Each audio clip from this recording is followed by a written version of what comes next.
Кыскасын айтканда, интернет өшүп калды. Ол күнү мен телефон карап отурдум. Оюн ойнап, конечно. Бир кезде үйдүн интернет өшүп калды. Сосын интернет кайта косулду. Сосын мен утулуп калганымды билип, планшет сындырып салдым. Сосын интернет кайtadan өшүп калды. Сосын мен телевизордон жаңылыктар карауга кеттим. Салем достар, сіздермен бірге мен Нұрлан Талам және менің қасымда мистер Пикочи.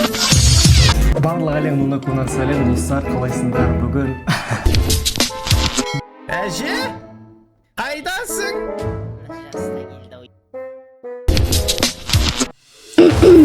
Ал енді кубана бериңиздер, енді ешкім ботуна түшпөптү енді, бул күчтүү енді. Бирок будан да жаман нерсе бар. Бул әлемде енді ешкимде интернет болмайды, енді бул телевизордо өшүп калат. Давайте, мынау кубады экен го. Интернетсиз не істеймін? Сосын мен интернетсиз плотно кууп кеттим. Гитара тарттым, өлең айттым, махаббат дискотека курдум. Суреттер салдым, китаптар окудум. A few moments later. Ержан, блядь, заебал.